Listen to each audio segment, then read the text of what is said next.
biggest games, the best performances, expert analysis. You are Locked On Now.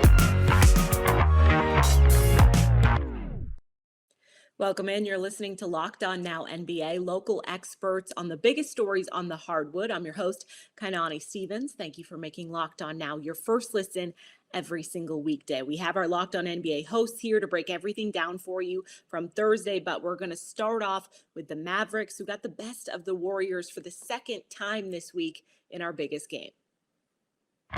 The biggest game. The Dallas Mavericks needed a big comeback a few days ago to beat the Golden State Warriors, but last night it was the Mavs who had to hold off Golden State to get the win in Dallas. Our Locked On Mavs and Warriors hosts go into how Golden State almost came back and got the win against Dallas. The Dallas Mavericks get the win against the Golden State Warriors. Nick Engstead from the Locked On Mavericks podcast here, and the Dallas Mavericks had a 17-point lead built up in this game and almost blew it in the fourth quarter. It was tied really late in this game. The Dallas Mavericks were almost looking like they were going to do the inverse of what they did the other day against the Golden State Warriors and mounting a giant comeback. But it was Luka Doncic in this game that was absolutely masterful. 19 points in the first quarter. He ended the game with 40+. And Luka Doncic was just unstoppable at times during this game. Just hitting from all angles, scoring and all over the place. Free throw line, hitting mid-range jumpers, hitting stuff in the paint, hitting threes. He was just absolutely in his bag at certain points in this game. And then a decision that will be talked about a lot throughout the rest of the season and probably into the playoffs. Jason Kidd ending with Luka Doncic and Spencer Dinwiddie in the backcourt and Dwight Powell out there instead of having Jalen Brunson in some capacity was a very big decision, and it paid off in a big way. Spencer Dinwiddie was awesome down the stretch. A lot of great stuff. We'll break it all down on tonight's Locked On Mavs. Cyrus Sauces here with Locked On Warriors and your Locked On Now recap. Dub Nation, that was a tough one. Very tough one to stomach, a game that the Warriors could have won. Instead, they lose 122-113. They've now lost 7 of 9 on the season. Lucky for them, the Memphis Grizzlies also lost, so they still retain the second seed at the moment in the Western Conference. But this was a game that they should have won. And if you follow me on Twitter at DogSurfRocho, I've pointed out a lot of stats in this game that are alarming. Andrew Wiggins' struggles spanning 2 months. There's some reasons for that. I'll cover that on tomorrow's show. Gary Payton II. I've been clamoring for him to play 30 minutes a game a night. Once again, Kerr limits him to 21 minutes, despite the fact that he was +1. He was playing great defense. Again, 9 minutes short of what I was hoping he would play, which I thought would lead to success. Jonathan Kuminga, who had a fantastic February. Rookie of the Year type numbers in February. Steve Kerr responds in March by yanking the chain every single time he struggles on the court. Tonight, he only played 17 minutes despite being +5. And the struggles continue. I'm going to break this down tomorrow on Locked On Warriors. Hall of Famer Rick Barry is going to join me. And at this point, the Warriors front office is going to have to start taking a lot of the brunt of the blame, along with head coach Steve Kerr.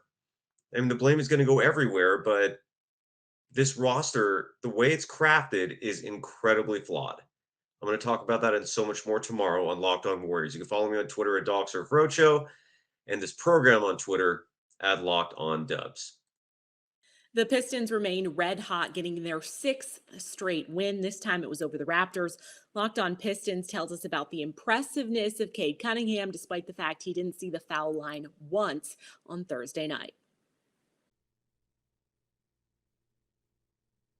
Yeah, the Detroit Pistons beat the Toronto Raptors. Everyone saw that coming, yada, yada, yada. Who cares? Listen, I'm starting this petition right here. I don't know if you guys can still see it. We're starting this petition to get CADE Cunningham some damn foul calls. I don't know what my man has to do out there to get some foul calls. In a game that the refs were so quick to blow the whistle on every damn thing out there, somehow CADE Cunningham ends the game with 0 free throw attempts. I don't know how it happens. He's literally getting clotheslined out there. I am of the full belief now that CADE Cunningham could drive to the basket, get shot by a double-barrel shotgun straight in the chest, and the team would just be going down for a fast break lip because the referees wouldn't call anything. So once again, I'm going to get it back up. We're starting a petition right here to get CADE some foul calls. As you can see right here, I signed my name. You know what? Let's go ahead and add this part right here. That's my name right there. That's a little spot for you guys to all sign. We're gonna get a petition going to get CADE some damn foul calls. This is damn ridiculous. This is ridiculous. Nah. This is ridiculous, man. This is just getting too much. We're not even going to talk about the game in the recap. Get CADE some damn foul calls, please.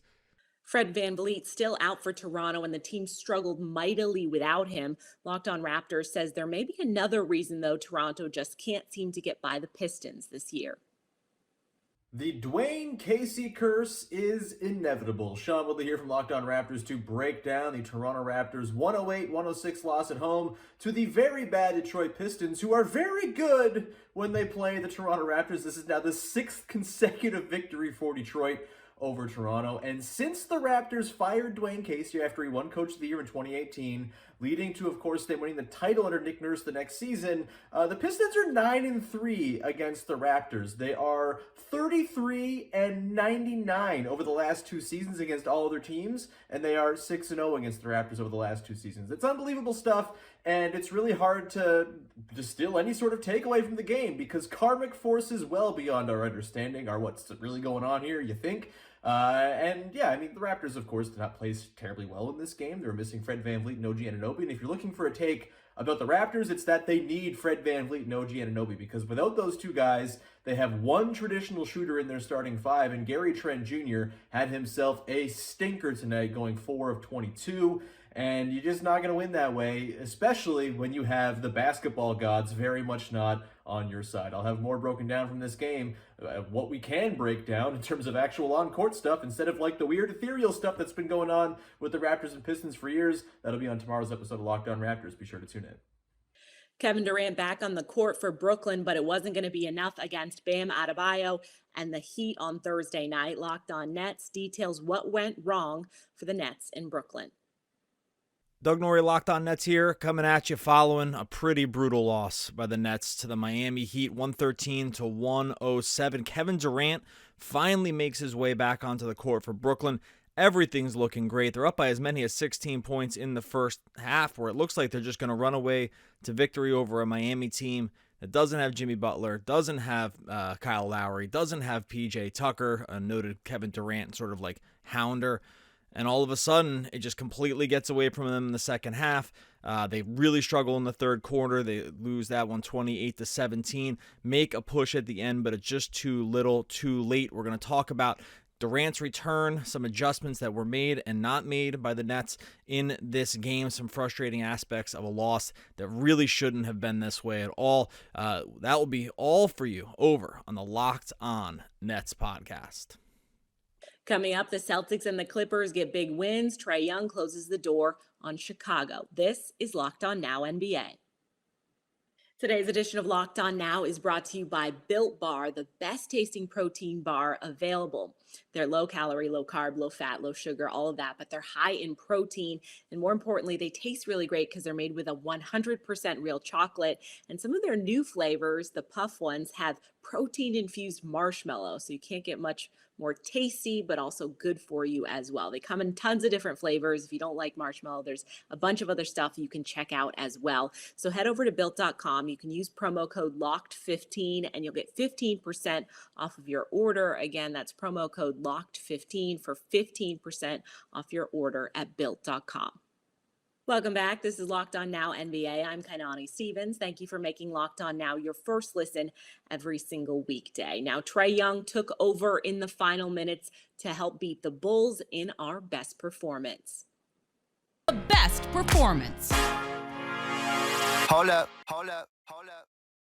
Trae Young willing the Hawks to a win. He dropped 39 against the Bulls on Thursday night as the Hawks are still fighting to try and make the postseason. Locked On Hawks breaks down that much-needed win. Hello friends, my name is Brad Rowland, and the Atlanta Hawks pull out a memorable and very important victory on this Thursday evening, a final score of 130-124 over the Chicago Bulls in a back-and-forth game that's very entertaining. Lots of crowd pops here at State Farm Arena, but the end of the night belonged to Trae Young, who finished off the game with a back-to-back threes to kind of put things away for Atlanta.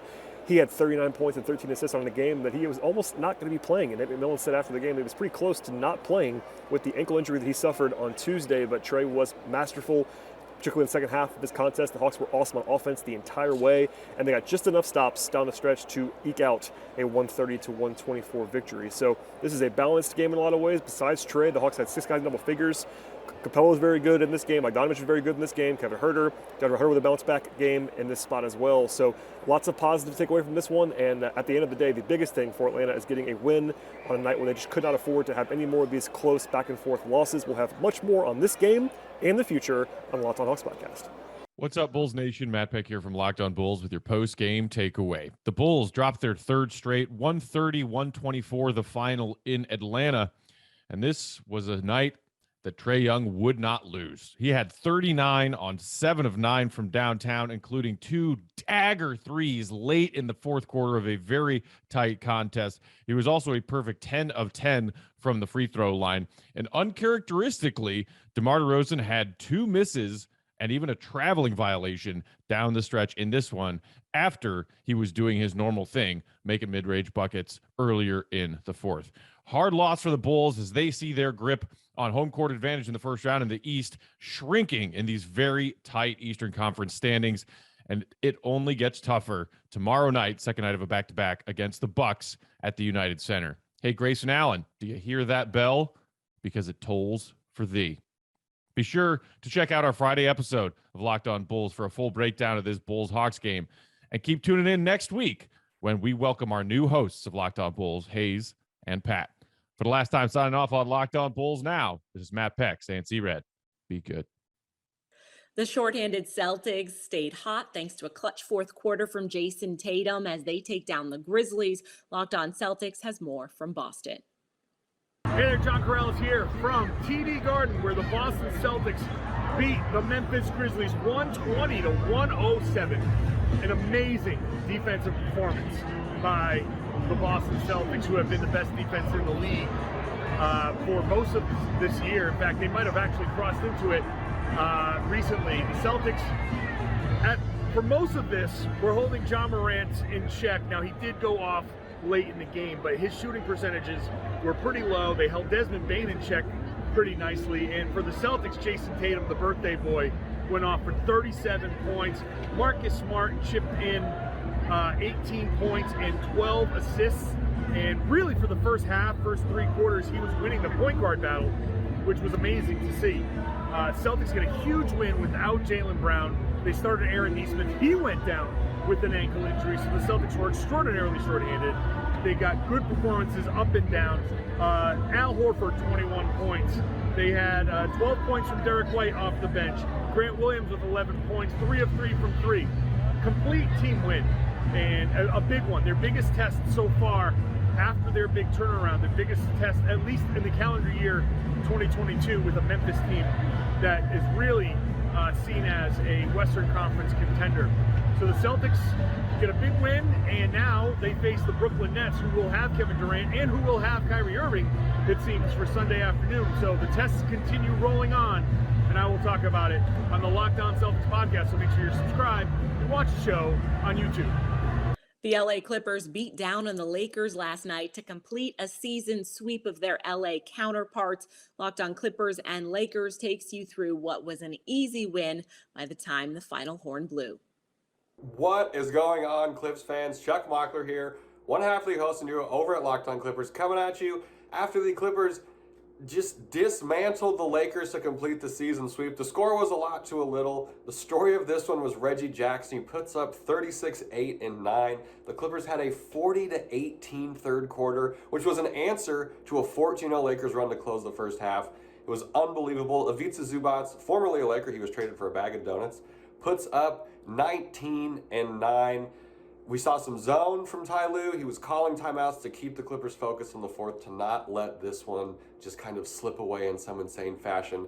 Yet another Coach of the Year performance from Ty Lue, given what he's been dealt with this Clippers roster. The vibes are immaculate right now for the Clips. They are on a roll. Let's hope they can keep it up versus the Knicks on Sunday. This is Andy Kamenetsky, co-host of Locked On Lakers podcast, and the Lakers lose 132-111 to the Clippers, making it a clean sweep for the crosstown rivals this season. The Lakers made a really good push in the second quarter of this game, chipped away at the Clippers' lead, got it down to 3 at halftime, but then in the third quarter, the wheels fell off, like all the way off, and rolled away out of Crypto.com arena. It took them half of that quarter to score a second basket, and it was just out of hand during the second half. Reggie Jackson, that dude loves to light up the Lakers, and I think in particular Russell Westbrook. 36 points, 8 rebounds, 9 assists. It's like a maniacal glee he has doing this. It's like he's a Bond villain or something like that. Anyway, a lot more to get into, so make sure that you are subscribing to the Locked On Lakers YouTube channel and that you are making Locked On Lakers your first listen wherever you get your podcasts. That's going to do it for this edition of Locked On NBA. Thank you for making Locked On Now your first listen every single weekday. Make sure you check out Locked On NBA and your team's Locked On podcast. I'm Kainani Stevens. This has been Locked On Now.